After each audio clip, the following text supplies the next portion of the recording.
tayo ng empanada. Ito ay all-purpose flour. Pero dito magtagaan sa ratio. Is maglagay ng mantika sa bowl. Mantika at saka all-purpose flour. For empanada. Add a little of vinegar. And then sugar. A little of fine salt. Mix together. Yung vinegar.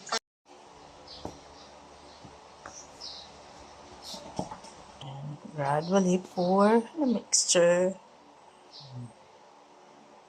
using spatula. Hindi na siya ubusan kay gradual gani. Pag kulang ng konti yung liquid, pwede nang dagdagan.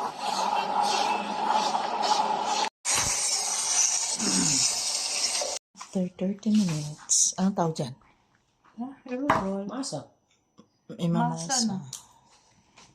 Yung effort, pinagtsagaan ng effort siya. Pag roll na, slide down ang layers. Okay. Yeah. So, mas maganda kung i-rest nyo na 30 minutes, pero order mo ba na nga sa kamay na sabi mo, takpan mo lang. Mas madaling i-roll. Ang kagabidyo. And then, So, wag masyadong manipis yung crust ng empanada nyo na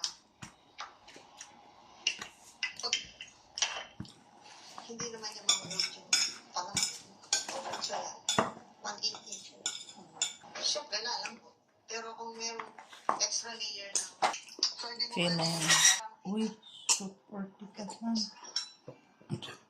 Kung wala ka pa rin atomic iron hanggang ngayon or hindi mo pa ginagamit yung atomic iron mo, then pwede mo rin siyang gamitin for your local and international travels. But here's the best part, my travel hack. So you can book a flight with Sunlight Air and get a 10% discount just for Ang using feeling your namin atomic ay iron. Doria. They have this special Empanada. plus and value flight to September 2026. Sobrang simple lang guys, kailangan mo lang mag-book sa Sunlight Air website or app. There Oh my we go. God. Empanada na.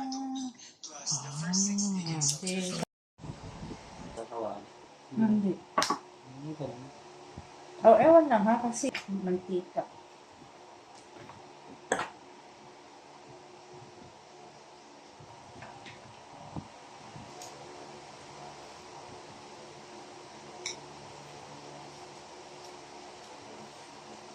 Empanada.